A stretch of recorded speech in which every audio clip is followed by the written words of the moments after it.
Are you digging up the dirt on your dead? Want to find out how? Hear the latest on new family history sources and websites with interesting and fun guests and experts. Find out what other people have been learning about their ancestors. From kings to thieves, inventors to farmers, nothing that's been discovered should surprise us anymore, but it always does. Find out what we mean. Great family history stories and information are on the way now with Extreme Genes, Family History Radio, and extremegenes.com. Grandpa stole his first buggy in 1892. I met your grandma pig slopping in 46. Oh, every Christmas we'd visit my Uncle Fred in prison.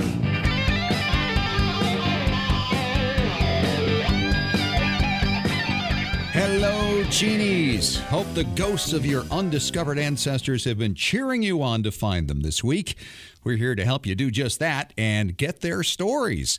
I am Fisher, your radio root sleuth, and this is Extreme Genes Family History Radio, America's family history show. You know, I was actually born on Halloween, and I can't say it's been much different than being born on Christmas, really. As a kid, all anybody ever wanted to do was trick or treat. No party at Fisher's house, except once. And a couple of kids, brothers, had eaten so much candy trick-or-treating before the party, the cake and everything else was just too much. And they got sick right there in front of everybody. And that was the last time my mom tried to hold a party for me on the day of my birthday. And I was okay with that. That is a story I've written in my history for sure. Hey, I'm excited about this week's show. We have some great guests. The first, in keeping with Halloween, is Craig McMillan. Craig is a general manager for a chain of mortuaries in Utah, and we'll be talking to him about the history of his business, records that mortuaries and funeral homes may have for us to find and research, embalming. I mean, you name it. We're going to cover all of that. It's in about 9 minutes. Then later in the show, we'll talk to a listener in Oregon who's taken to Pinterest to share some family history with other family members. That's a place I've never gone to or thought of for what we do, but Sigrid Olson has some great ideas to share on that. Hey, as you know, I've found family history on YouTube and eBay, so why not Pinterest? Sigrid will be here later in the show. And, of course, Tom Perry from TMCPlace.com, our preservation authority, will take up the back end of the show, talking today about figuring out the lengths of your old home movies and videos so you can guesstimate the prices when you go to have them digitized. Hey, this past week, our Extreme Genes poll asked the Halloween-themed question, has a deceased relative ever paid you or a family member a visit? I can't say that's ever happened to me, but it did happen to a friend of mine. His mother had passed when he was a young man, and he was having a very difficult time with it. His wife had gone to bed early, and he fell asleep in the basement when Mom appeared and woke him up. She was all dressed in white. He was so terrified he couldn't even move. And when he could, he ended up dashing upstairs and into bed with his wife, shaking all over. So while I, like you, really like finding my deceased relatives, I can't say I'd really be too excited to have one of them find me, if you know what I mean. Interestingly, 57% of you answered yes to this question. You or a family member have had a deceased relative visit. And like last week, that's a lot more people than I would have thought. We would love to hear about some of those experiences, so please feel free to share them with us on our Extreme Genes Facebook page, and please give us a like while you're there. This week's ExtremeGenes.com poll question asks, have any of your ancestors been named after someone famous? Cast your vote now at extremegenes.com. Just a reminder, if you haven't done it yet, you can download the free Extreme Genes podcast app from your phone store.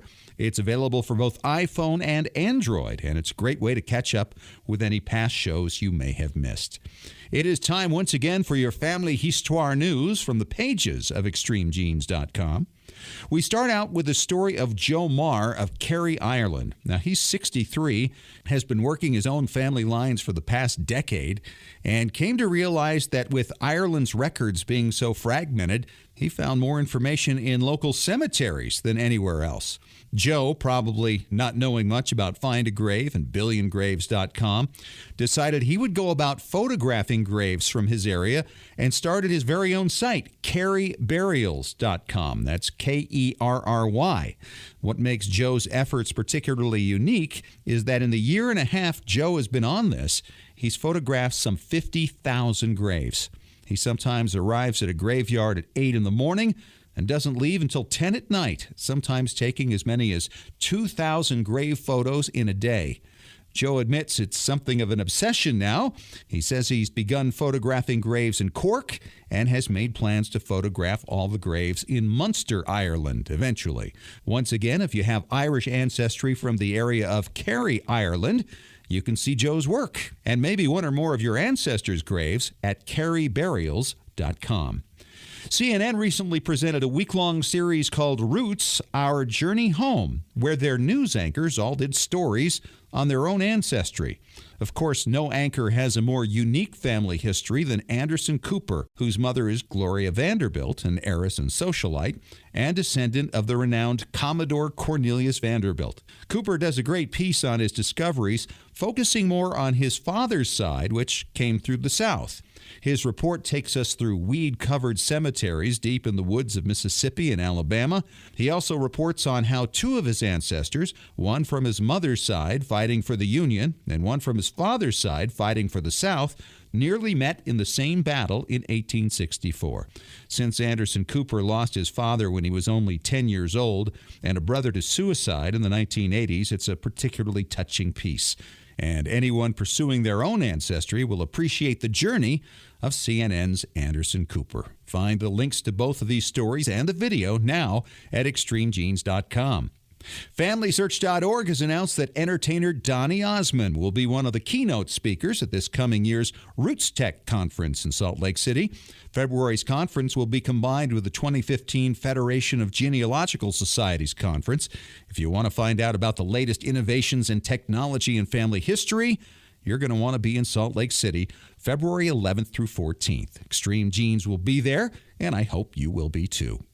And coming up next, I'll talk to a man who is the general manager of a group of mortuaries in Utah.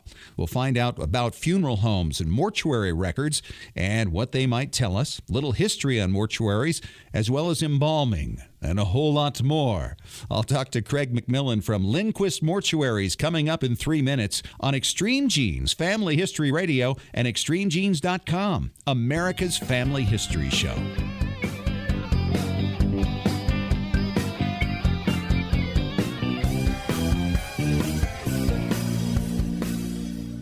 Your priceless 8mm home movies and your precious family videos are deteriorating right now. Heat, moisture, insects, dust, mold, time, they're all robbing you of your family's memories. It's time to preserve those treasures right now by digitizing them at tmcplace.com. They've been preserving memories for over 40 years. Home movies, videos, audio tapes, vinyl records, photos, slides, and even scrapbooks. Whether your treasures are enduring the humidity of Massachusetts or the heat of Arizona, tmcplace.com can digitize your audio and images without harming the originals and returning them to you with free shipping both ways on most orders. tmcplace.com can even let you track your package in real time with a special GPS tracking device. Trustworthy, experienced, affordable. Call tmcplace.com toll-free at 1-866-483-1717 to talk to Extreme Genes Preservation Authority Tom Perry about your project, or order online at shop.tmcplace.com. While we all love diving into the deep end of our gene pool, don't forget about capturing the histories of those who are still with us. Go to Storyworth.com to start your family's story today. Each week, Storyworth.com will email a question to people whose stories you wish to preserve. Questions like, tell us about the day you got engaged, or what do you remember about your grandmother? All they have to do is reply with a story, either by email or by telephone. That story is then forwarded to the family and securely stored in a private online storybook. It doesn't get any simpler. You can enroll up to 6 storytellers for, get this, just $49 a year. You'll get a free 1-month trial, and for a limited time, Extreme Genes listeners get an additional 10% discount at storyworth.com/extremegenes. That's storyworth.com/extremegenes. Is your family story worth 13 cents a day? Sign up now at storyworth.com/extremegenes. Simple, secure, effective. Your story is worth telling. You know, when it comes to family history, there's nothing quite like the thrill of the hunt and the excitement generated by every new discovery. Who were your immigrant ancestors? What ship did they come over on? Why did they come when they did? Did they participate in any military campaigns that took place in their day? What personal challenges did your forefathers and mothers endure? Heritage Consulting, Genealogy Research Services can get you the answers to many of these questions and more. They've been providing professional research and consultation services since 1978. Call toll-free 1-877-537-2000 to speak directly to a professional family history researcher. Heritage Consulting can research, collect, analyze, and interpret the countless documents your ancestors generated throughout their lives and present the findings to you in an attractive book or in an electronic format. The cost? Far less than you'd expect for far more than you can imagine. 877-537-2000 or go to heritageconsulting.com.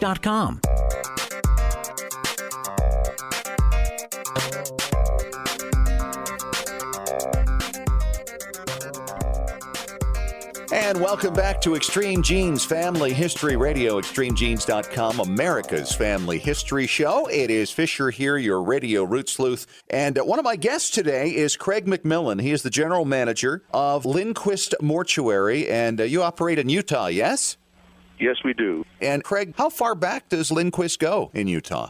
Nils Lindquist, a Swedish convert to the LDS Church, came over here in 1867. He was the furniture maker and was immediately sent by Brigham Young to northern Utah. He initially went to Logan. A few years later came down to Ogden, and we've been in Weber and Davis counties most of that time. Back in 1867, how do you think the business has changed since then? Well, the term undertaker originated from this description. A person would undertake responsibilities that were once assumed by the family. Really? And, yeah, that was where the term came from. And initially, furniture builders became the undertakers. Out the front door, they would sell kitchen tables and chairs, and it would say on top of their shop, furniture. But under the title of furniture, in small letters, it would say undertaker goods. And out the back door, they'd sell coffins. Huh. I had never heard that. So it was the responsibility of the family in the past to dispose of their loved ones' bodies?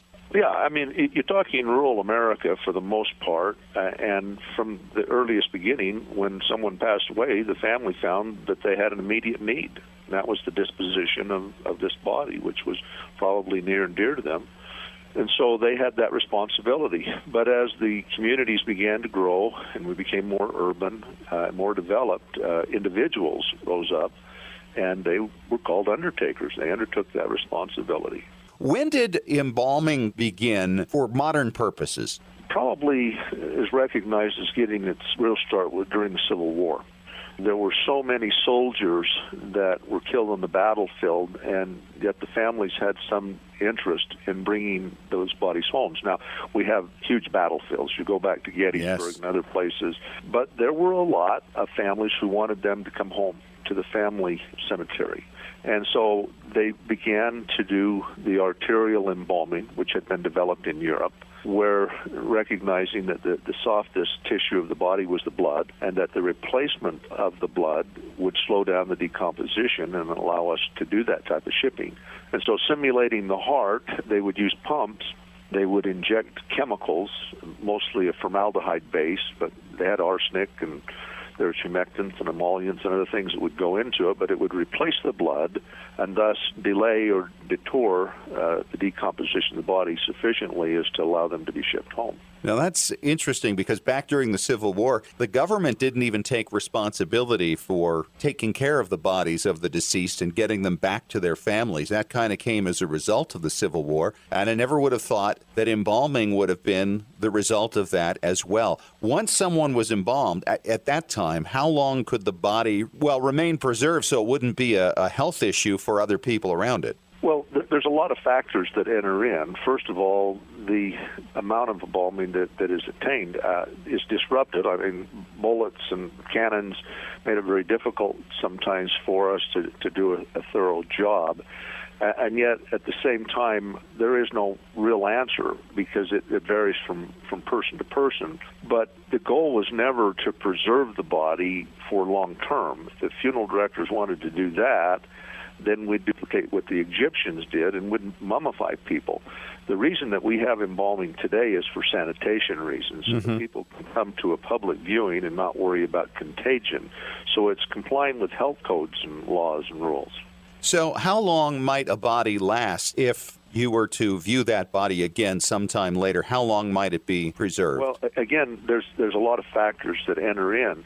There is no real study that we do. We don't disinter people on a regular basis, a month, a year, 2 years later, and say, well, let's see. Right. Now, I have had the occasion, for one reason or another, legal reasons, families wanting to move a loved one because they've moved and they want the person closer to them in a local cemetery.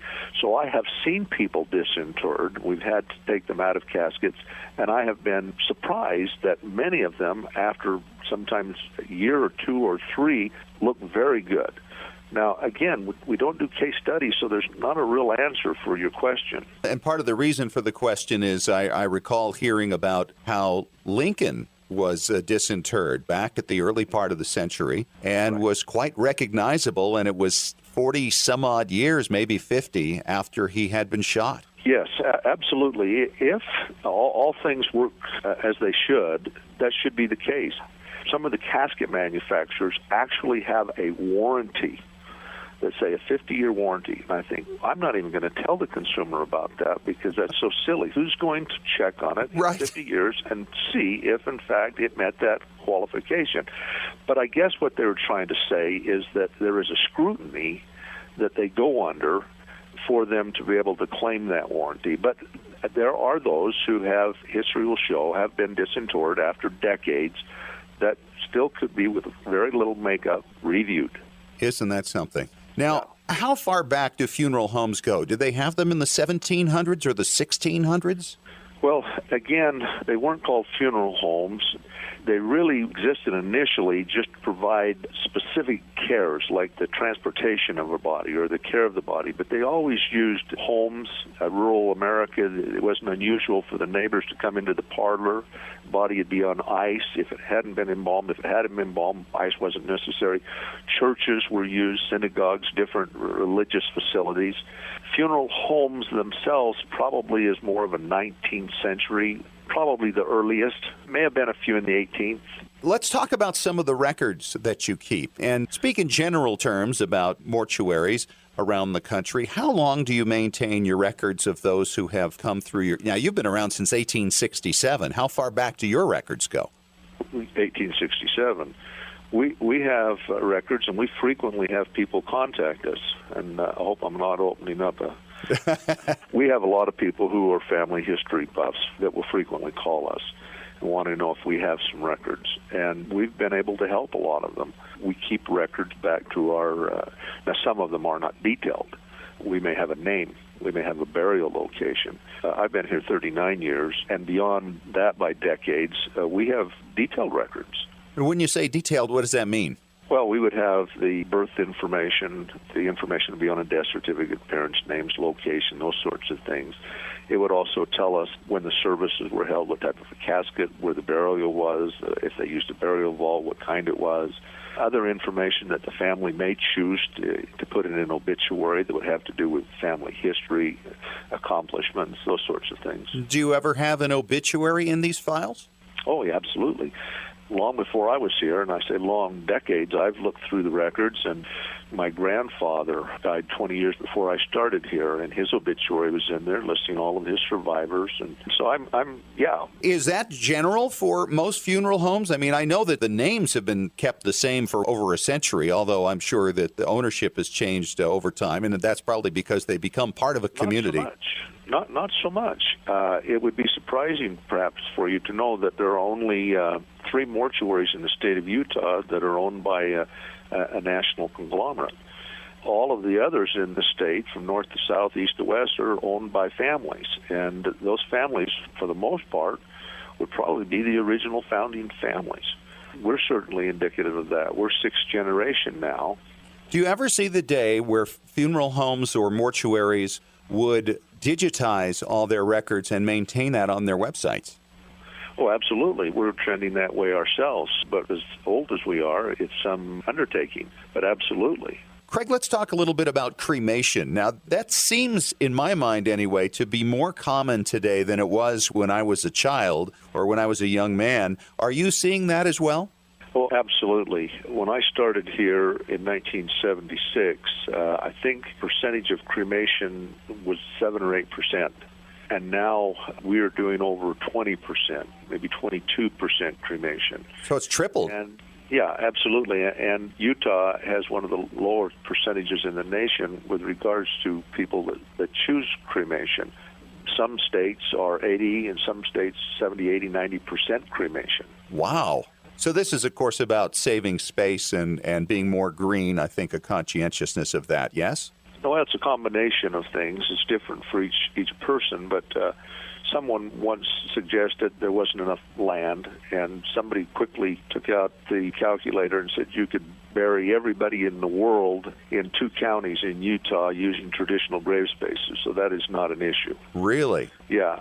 I think that the reason are a number. Number one, cost. However, cremation itself is nothing more than a form of final disposition, meaning some people don't want to be in the ground, but we'll still have a complete traditional service. We'll have a rental casket, and we may have a funeral at a church or a mass.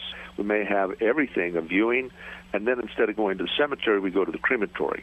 There is no savings financially if you do that. The difference in financial would be if someone chooses to have what we call direct cremation, meaning no services, no viewing, and then may have a memorial service that follows. The difference between a funeral service and a memorial service is that a funeral service denotes having the body present. A memorial service means no body present. So those who would choose direct cremation may or may not choose to have a memorial service. But if you're not using a casket, if you're not having embalming, if you're not having a viewing, a traditional funeral, then the services, the costs are going to be much less. So that is a factor for some. Well, Craig McMillan, it's been a delight talking to you. Thank you so much for all your insight on what happens to us and what has happened to our ancestors and what records are available through mortuaries such as your own. We appreciate your coming on. Thank you very much. And coming up next, I've told you about how I found family history on YouTube and eBay. Well, someone else is making family history available on Pinterest. What is she doing? We'll talk to Sigrid Olson, a listener from Salem, Oregon, coming up in 5 minutes on Extreme Genes, Family History Radio, and ExtremeGenes.com, America's Family History Show.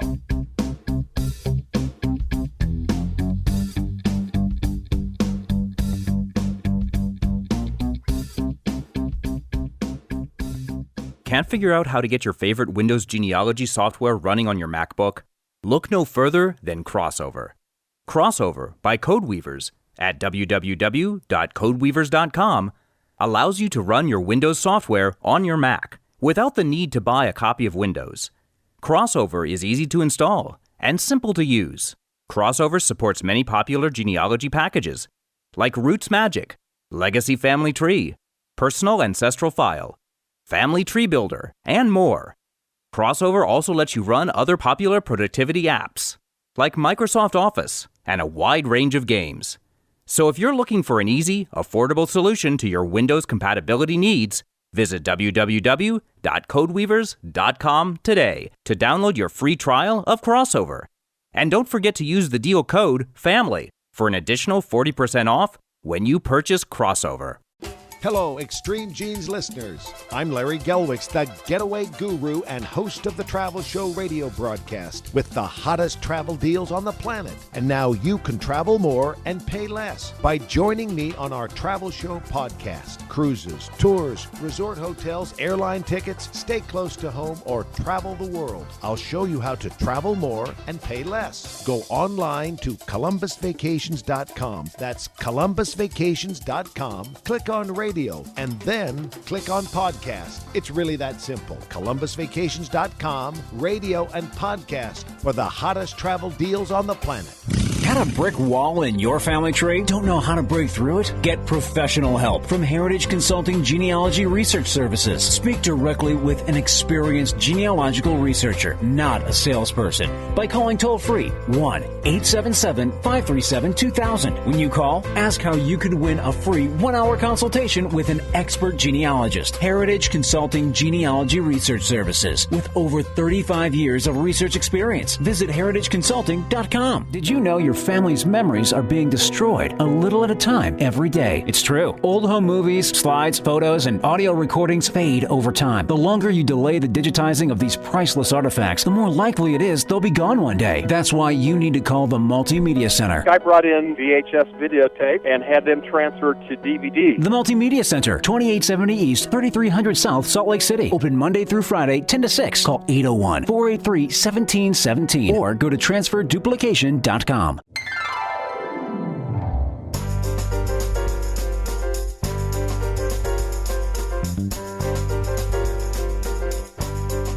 And welcome back to Extreme Genes, Family History Radio, extremegenes.com, America's Family History Show.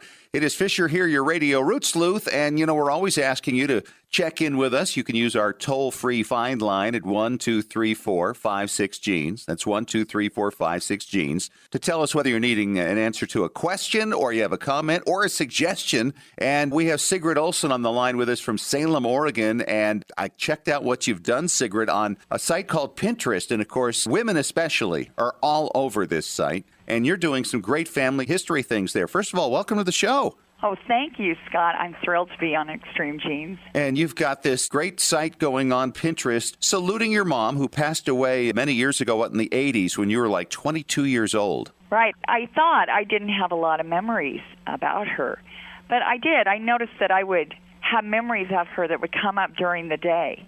And I often thought, I need to write these down. But some of the memories were fairly simple about how she ironed her clothes, things she taught me about folding sheets, putting things on clothesline. But I never really had a place to put them until I was introduced to Pinterest. That's true. I lost my dad when I was 17, and there were many things that I didn't recall until I started working on his history over a very long period of time. And it's, I got to fit that in. I got to remember how I'm going to put that in there. But Pinterest is a great place for this. That's right. What happened is I was introduced to it, and so I started using it for just what a lot of people are using it for: domestic things, cooking, gardening tips, decorating tips. And then I started using it. I'm a history teacher for my history classroom. And then one day I thought, I'm going to create a board just for my mother. I called it Pearl Marie's Taste. And pretty soon I was adding every day 3 or 4 memories that came up. As I started to add more memories, then more went on. And Pinterest is a great thing because there's pictures about everything. And you have a limited amount of space, I think 500 letters. So you're kind of disciplined to just write that short memory down. And then you can find a picture online. They've got pictures for everything. You just attach the picture. And pretty soon I started to accumulate a lot of memories. And my children and my grandchildren look at it.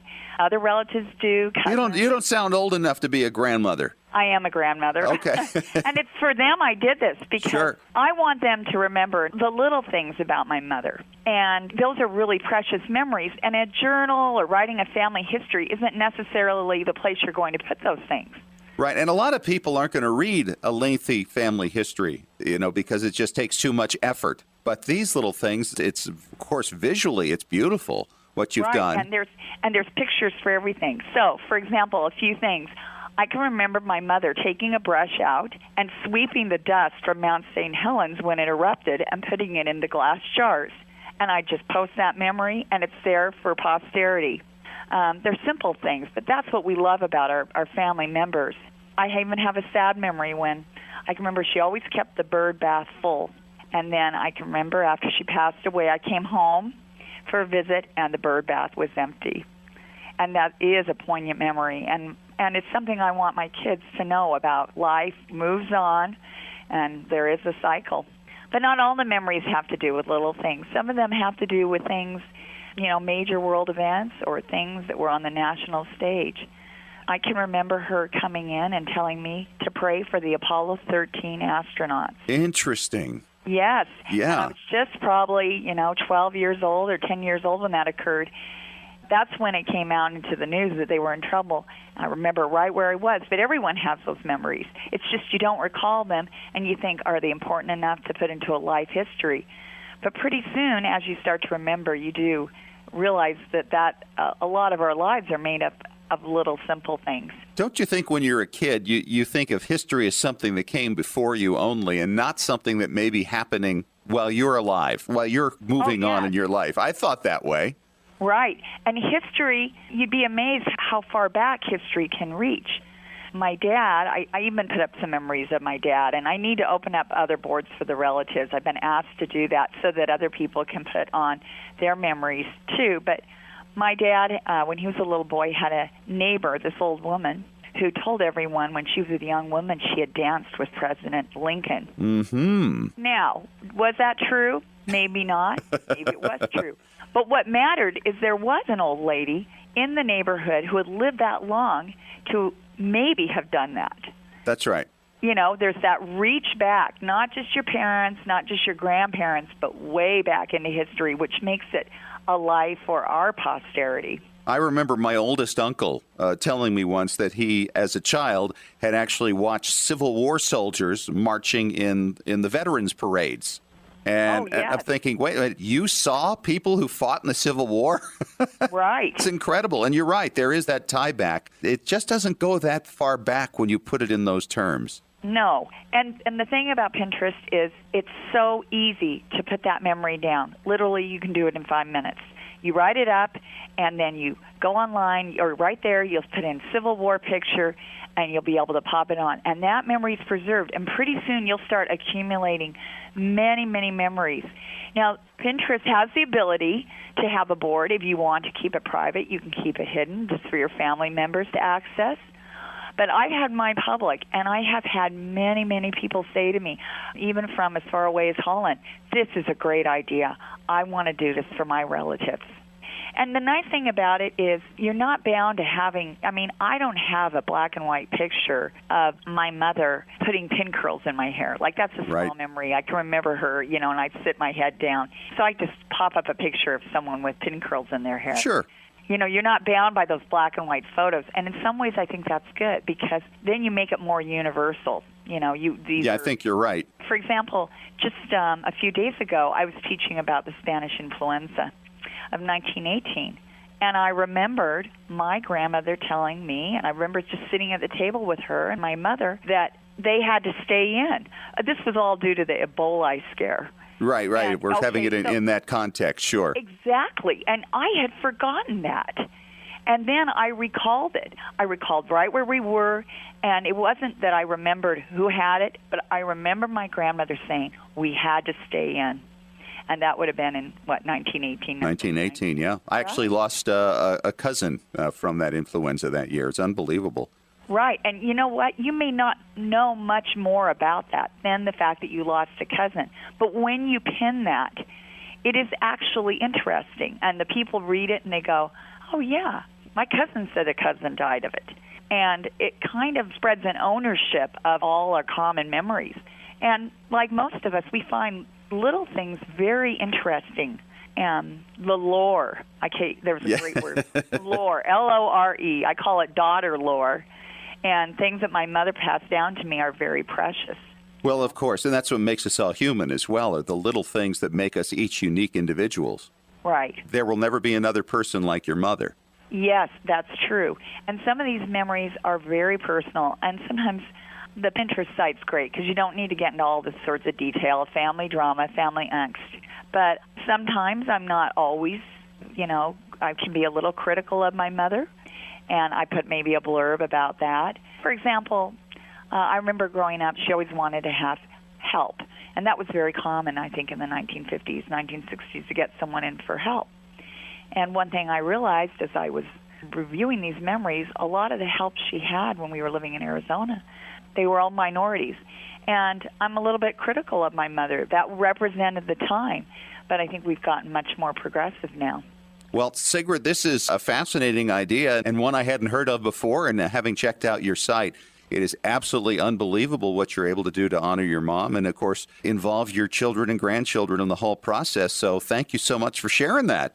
Well, thank you, and I hope more people will take advantage of it. It's not just decorating, cooking, or gardening. There's a wonderful opportunity to share memories of your relatives.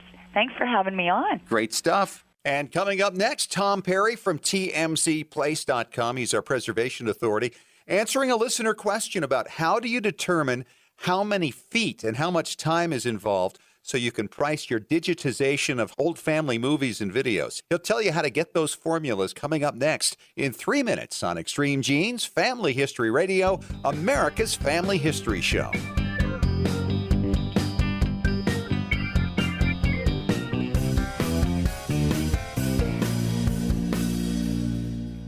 You know, when it comes to family history, there's nothing quite like the thrill of the hunt and the excitement generated by every new discovery. Who were your immigrant ancestors? What ship did they come over on? Why did they come when they did? Did they participate in any military campaigns that took place in their day? What personal challenges did your forefathers and mothers endure? Heritage Consulting, Genealogy Research Services can get you the answers to many of these questions and more. They've been providing professional research and consultation services since 1978. Call toll-free 1-877-537-2000 to speak directly to a professional family history researcher. Heritage Consulting can research, collect, analyze, and interpret the countless documents your ancestors generated throughout their lives and present the findings to you in an attractive book or in an electronic format. The cost? Far less than you'd expect for far more than you can imagine. 877-537-2000 or go to heritageconsulting.com. While we all love diving into the deep end of our gene pool, don't forget about capturing the histories of those who are still with us. Go to Storyworth.com to start your family story today. Each week, Storyworth.com will email a question to people whose stories you wish to preserve. Questions like, tell us about the day you got engaged, or what do you remember about your grandmother? All they have to do is reply with a story, either by email or by telephone. That story is then forwarded to the family and securely stored in a private online storybook. It doesn't get any simpler. You can enroll up to 6 storytellers for, get this, just $49 a year. You'll get a free 1-month trial, and for a limited time, Extreme Genes listeners get an additional 10% discount at Storyworth.com/ExtremeGenes. That's Storyworth.com/ExtremeGenes. Is your family story worth 13 cents a day? Sign up now at Storyworth.com/ExtremeGenes. Simple, secure, effective. Your story is worth telling. Remember how fun it was to capture those special moments of your children's childhood on video and watch it back, knowing that you'd be able to have that memory forever? Or watching a home movie of your own childhood and seeing many of your loved ones who are now gone. If you haven't yet digitized those family treasures, you're at risk of losing all of them with each passing day. Time and elements slowly destroy videos and film, as well as rare old photos and audio recordings. Rescuing your memories is what tmcplace.com has been doing for over 40 years. They can transfer all these discs and hard drives so you and your family can enjoy them digitally for generations to come, and without damaging the originals. They provide free shipping both ways on most orders. They even offer GPS real-time tracking of your package so you can be confident that nothing can ever be lost in transit. Call toll-free 1-866-483-1717 to talk to Extreme Genes Preservation Authority Tom Perry about your special project, or order online at shop.tmcplace.com.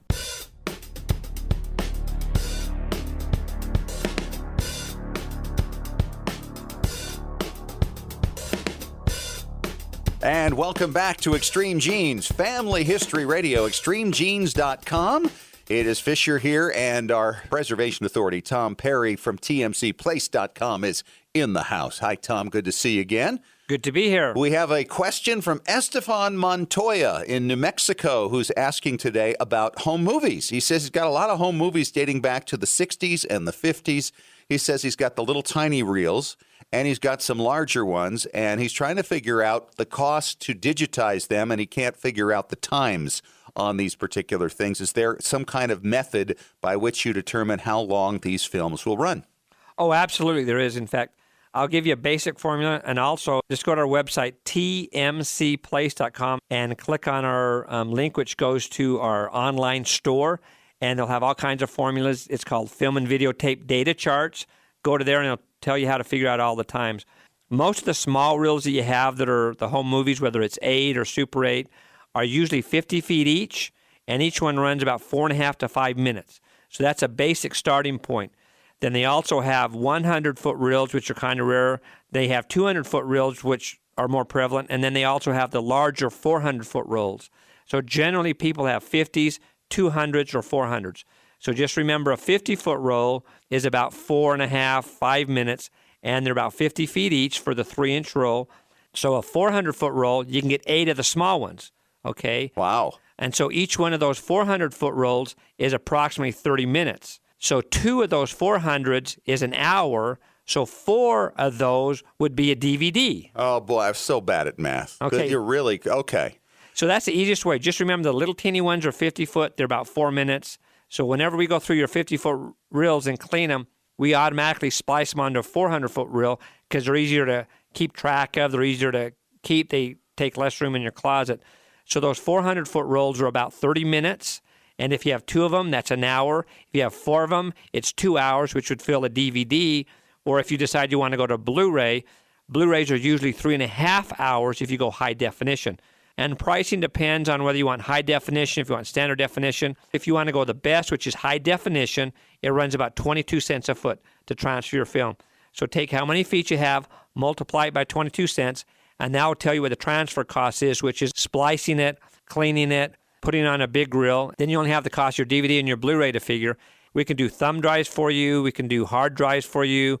We can do Blu-ray, DVD. We can do the M discs, and hopefully one day we'll be doing the quartz discs. And just remember, if we do thumb drives for you, the capacity is small on them, and immediately put it on a hard drive. You do not want to use the thumb drives because of the volatility of the media. It just doesn't last very long. There's so many things that go wrong with it. And other options you can choose from also is we can do MOVs. So if you're a Mac guy, most people want MOVs. If you're a PC guy and have good software like Power Director, you can also use MOVs. If you're old school PC, you probably want to go to an AVI. All right, and it's important to know that all these formulas are on your website, tmcplace.com. Exactly. Whether you use Tom or you use someplace more local to you. They're there for your benefit. Please use our website. It's for everybody. Or if you want to go to one of the new locations we announced last week, Going Postal is going to be drop-off points for us and actually do some of the work, and they'll be able to help you. And coming up in our next segment, Tom's going to talk to you about other references you can find for free on his website, tmcplace.com, concerning digitizing slides and audio. That's in 3 minutes on Extreme Genes, Family History Radio, and extremegenes.com.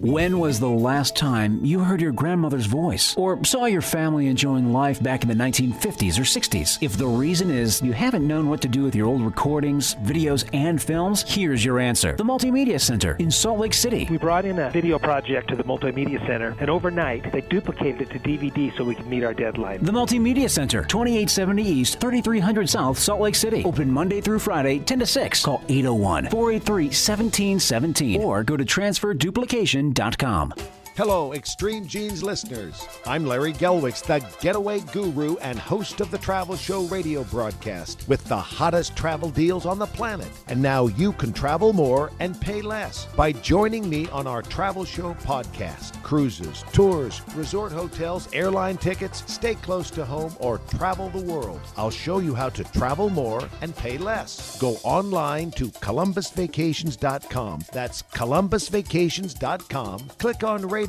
and then click on podcast. It's really that simple. columbusvacations.com, radio and podcast for the hottest travel deals on the planet. Can't figure out how to get your favorite Windows genealogy software running on your MacBook? Look no further than Crossover. Crossover by Codeweavers at www.codeweavers.com allows you to run your Windows software on your Mac without the need to buy a copy of Windows. Crossover is easy to install and simple to use. Crossover supports many popular genealogy packages like Roots Magic, Legacy Family Tree, Personal Ancestral File, Family Tree Builder, and more. Crossover also lets you run other popular productivity apps, like Microsoft Office and a wide range of games. So if you're looking for an easy, affordable solution to your Windows compatibility needs, visit www.codeweavers.com today to download your free trial of Crossover. And don't forget to use the deal code FAMILY for an additional 40% off when you purchase Crossover.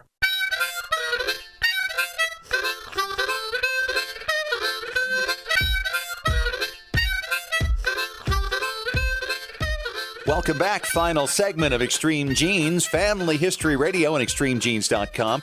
Fisher here with Tom Perry from TMCPlace.com. He is the preservation authority on the show and always answering your questions. Now, Tom, what I really like about your website, TMCPlace.com, is that you have so many standard references for people to use when they want to digitize and preserve all kinds of materials.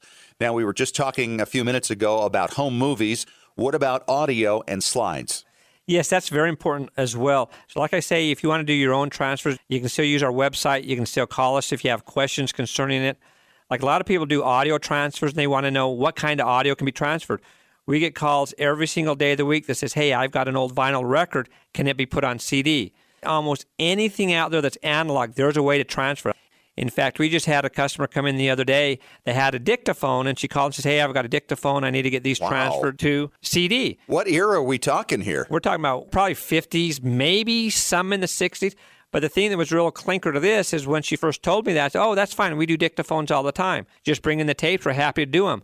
She goes, well, these aren't dictaphone tapes. They're little discs. And I go, you mean like a floppy disk? She says, no, they're just the only time I've ever seen them is they're used on this machine. And so he said, well, do you by chance have an old machine that you actually recorded on? She said she did. So what she did is she brought in her machine so we could look at it and see how the machine worked, and we were able to tie her machine into our system. Even though it's a very, very rare piece of equipment, we were still able to transfer for her by tying it into our system. And what kind of sounds were on this tape? Just people talking, phone conversation, just all kinds of stuff. But they're little round discs, but they're like a floppy disk, but they're not in a casing like a normal disc is. Interesting. Now, I thought I'd seen everything, but I had never seen one of these before, and thank heaven she happened to have a machine. And so if some of you guys out there have this same thing and you've not been able to find anybody to transfer them, I know a lady that will let us borrow it so we can transfer yours. That's unbelievable. And the quality was good? Oh, yeah. The quality is good, and it all depends on how you store things, which we've talked about a lot. You want to keep them away from humidity. You want to keep them away from heat. You want to keep them in a good ventilated area. Or a lot of times, like I said, if you live in places like Florida where it's very humid, save those things when you buy a new television or get a new piece of electronics that says, do not eat this. And keep those in with it in a Ziploc bag. Or we've talked before, uncooked rice. You can put that in a little piece of cheesecloth. That'll absorb the water, and just when they start getting soft, throw them away and put a new one in. And that's the best way if you're in areas like that. And also people have wanted to know how much time I can actually get on a CD.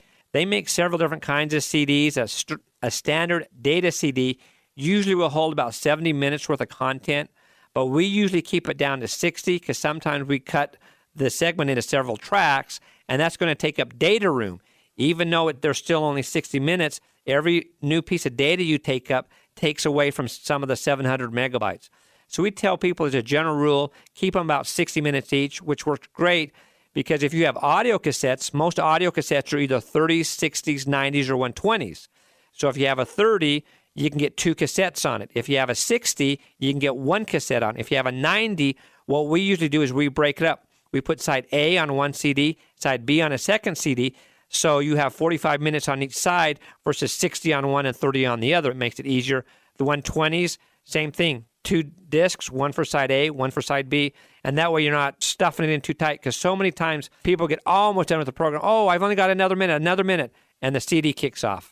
Well, and as we're always reminding you, those tapes are deteriorating every day that they exist. You want to get on that and make sure they get digitized, or you're going to lose Grandma and Grandpa's voice. Oh, absolutely. Every day they were out. Absolutely, every day. All right. Thanks, Tom. That wraps it up for this week. And thanks to our guest, Craig McMillan from Lindquist Mortuaries in Utah, for sharing information about what records mortuaries and funeral homes around the country may have, and other interesting ditties about the deceased. And Sigrid Olson from Salem, Oregon, for for telling us about how she uses Pinterest to remember her relatives. We'll talk to you again next week. Take care. And remember, as far as everyone knows, we're a nice, normal family.